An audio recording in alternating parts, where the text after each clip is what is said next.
Okay, so let's do this. And he's dead. Bang. Oh shit, he got in the lava. What the heck?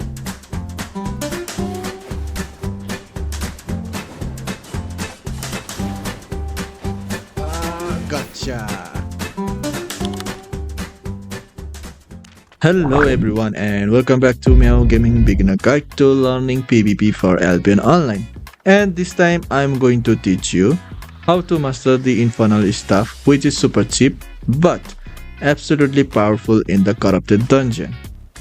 In this guide I'm going to show you how to counter meta builds, how to approach your enemies, and when to change your skills for the fight so that you can counter enemy builds and win. Also, let me tell you, no matter what weapon you use, it always depends on skills in PvP fights.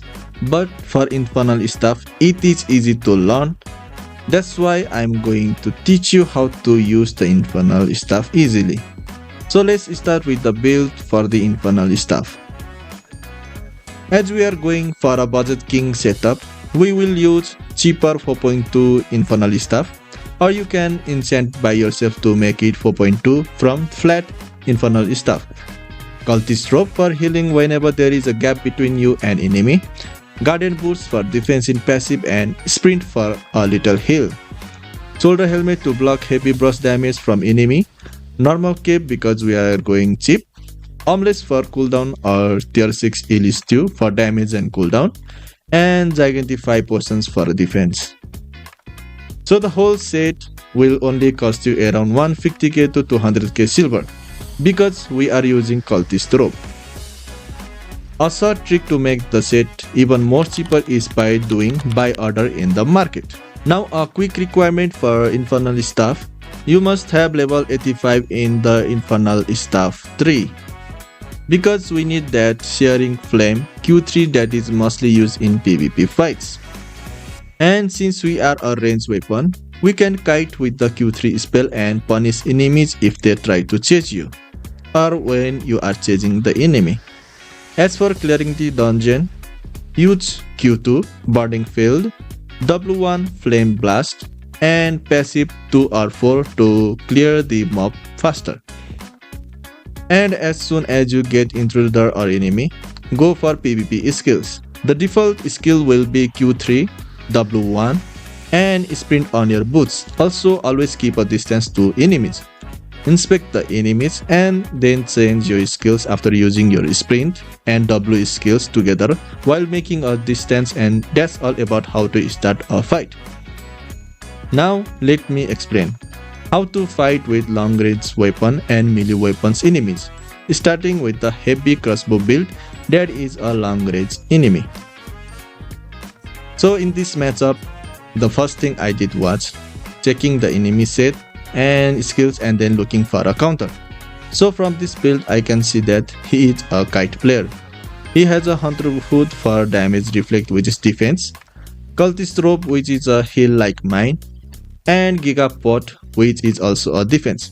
So if you ever made enemy defense go to waste, you will have the advantage. That's why if you are fighting enemies, always try to let them waste their defense. Now after checking everything, I changed my Q and W spell, which is the best counter for kite builds and Hunter Hood, because Hunter Hood will not reflect my Q and W. Also keep in mind that enemies can also change their skills again to counter your spells, which is why you need to check time to time so that you won't get backfired. Now as soon as the fight starts, I am using my long range W skills to punish him, and you can see that he is using his Hunter Hood to reflect, but my Q, W and E is not reflectable, which gives me some advantage in the fight. And you can see that I always make a distance before using my Cultist Rope. So we got his Hunter Hood, his Gigapod defense in the fight, which is why we can now punish the guy and kill him with our long range skill W. Again, remember that the key to win with Infernal Staff is to make a safe distance.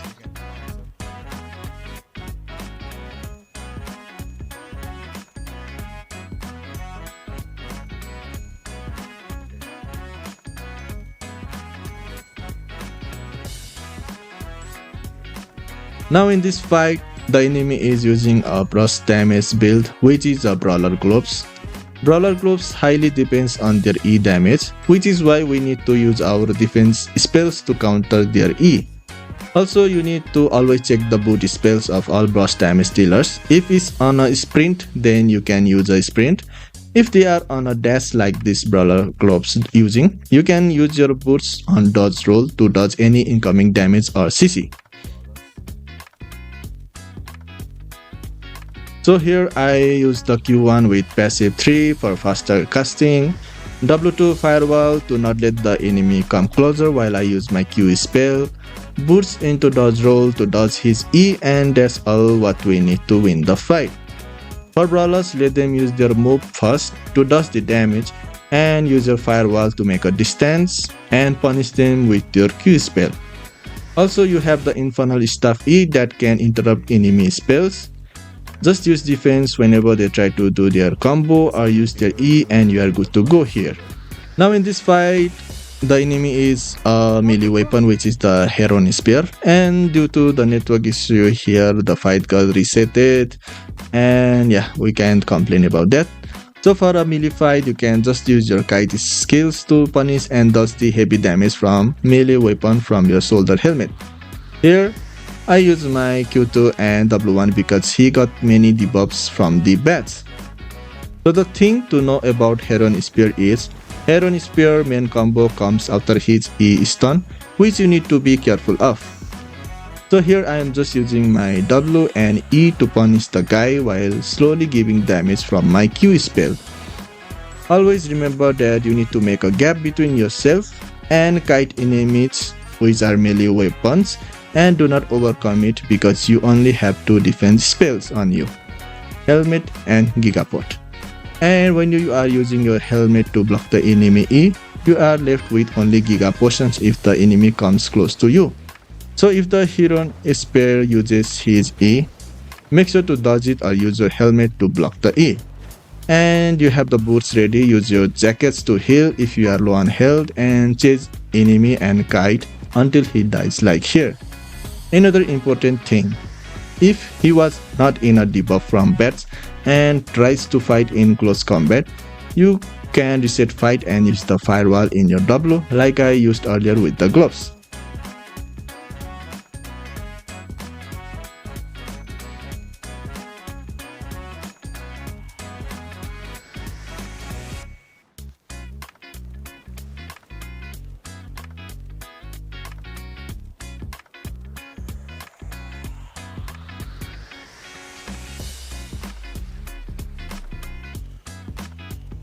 Okay, so now the third fight is with the Great Frost Staff, which is another kite build like ours.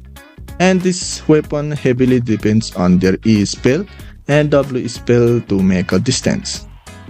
For this build, you just need a chasing spell, which is why I use my default spells for PvP. Also, because we both have high mobility, we can use the dungeon traps to trap their movement during fight too.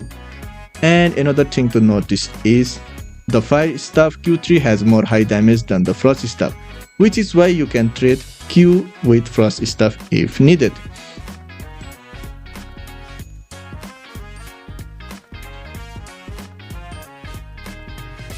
And if they hit their E, you can always block with your helmet.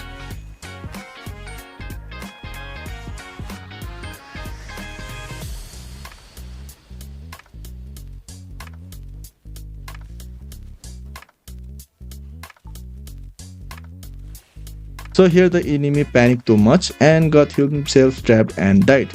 So never get panic in a fight, use your surroundings and always stay calm during a fight.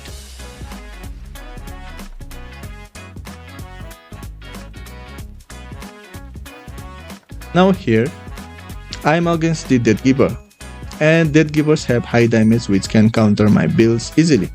Also, DeathGivers are a melee weapon that focus on close combat, which is why you need to use the firewall to counter it. For the Q, use the Q3 to kite. Also, DeathGivers use dash in their boots most of the time, so always be ready with your firewall and never overcome it in a PvP fight. Take time and stay calm.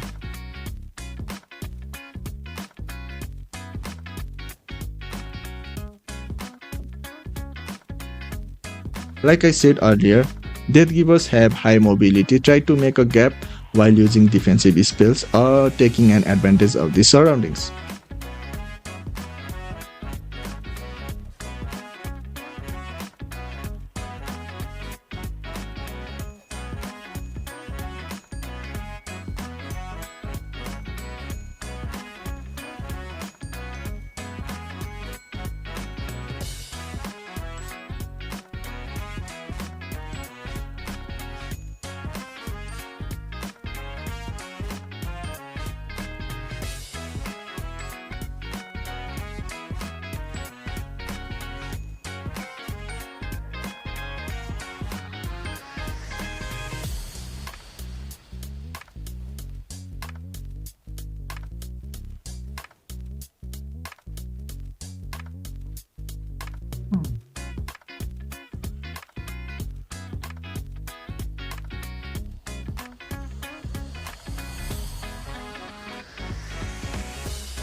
Now here, as you can see, the DeathGivers used a different spell for armor, which made him vulnerable to our damage.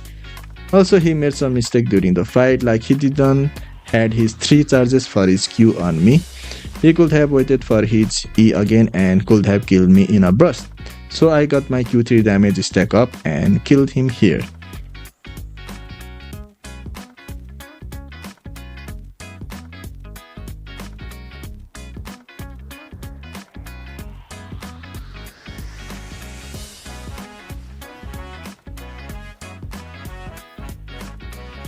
Here we have another melee weapon against us, which is the Broadsword.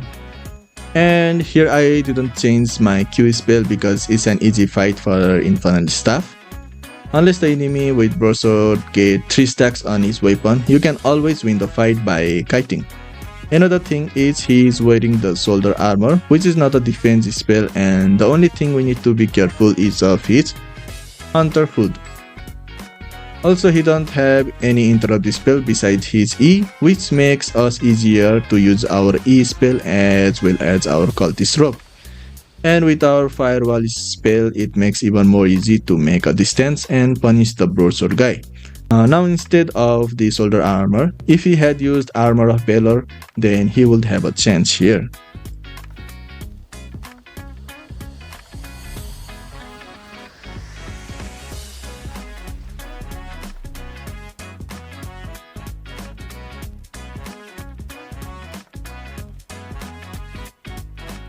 So we won this fight here.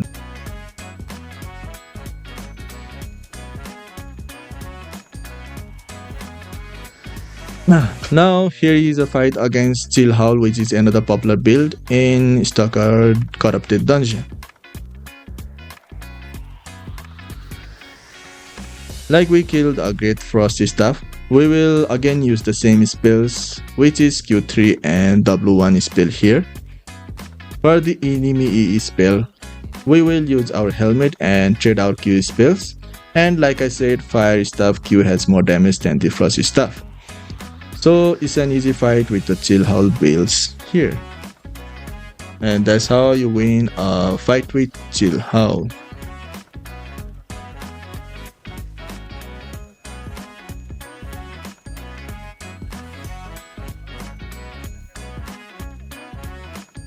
Now here we are up against the Polehammer, which is an annoying build to face in Corrupted Dungeon. As you can see, the Polehammer usually have death in their shoe and poison pots in their inventory. To counter the Polehammer, you need to dodge the Polehammer E, and if you are able to dodge it, then you are good to go.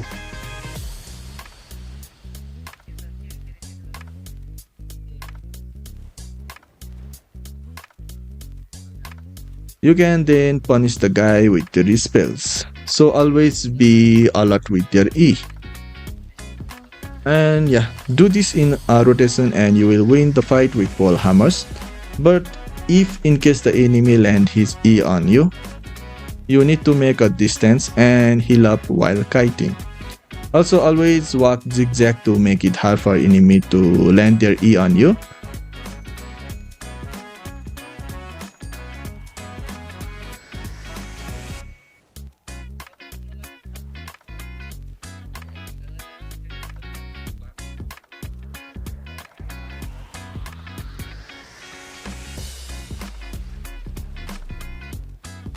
And so unfortunately here I hit him with my Q stack while he was in reflect on his jacket, which made a draw in the fight. This is a fight against the Battleaxe, which is also a melee weapon. So we are going with Q3 and Firewall again on our W because it's a melee weapon. Against the Battleaxe, you need to be careful from his E, which can heal him up and do heavy damage to us, and never let the Battleaxe get close to you. Most of the time, melee weapons can come close to you by using the Gigapod, which let them pass throughout your Firewall spell. However, always have your boots ready at the time if they use their Gigapods to enter the Firewall, and also never use your E when enemy is using the Gigapods. So like we always do, we kite the melee weapon and kill them, which makes the Infernal Staff a counter for most of the melee weapons. Now we are up against the Fist of Avalonian, which is another popular meta build in Stalker Corrupted Dungeon. Like the Brawler Gloves, Fist of Avalonian depends on their Q and E, including their dash in their boots, which is why we will use the Firewall, dodge roll on our boots, and Q3, which I change later in the fight here. Also never forget that we can always use our surrounding to make it hard for enemies like I'm doing here.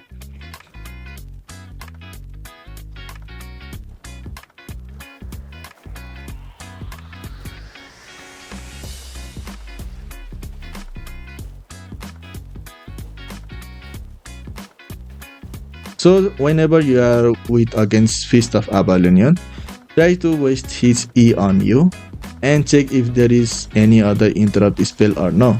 If there is no interrupt spells, then you can use a cultist robe even if the enemy is near, like here.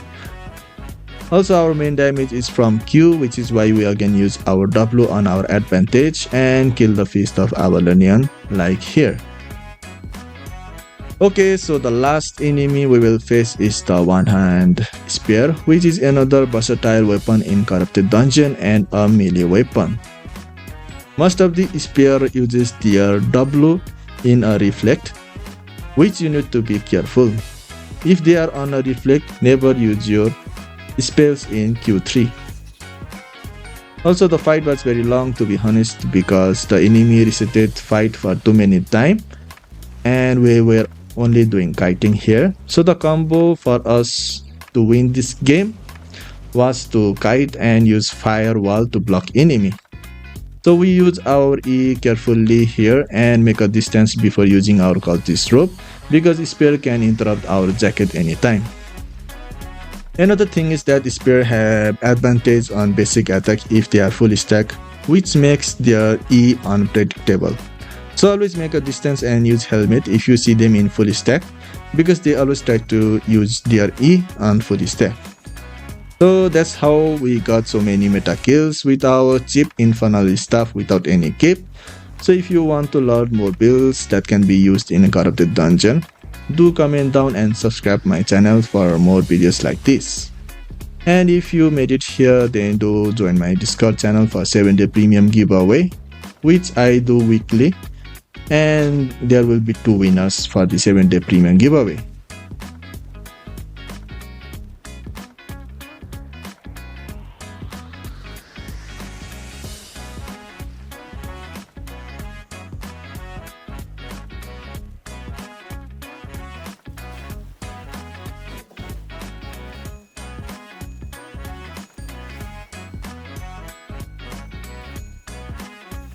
And that's all for today. This is Meow Gaming, and peace out. Thank you very much for watching.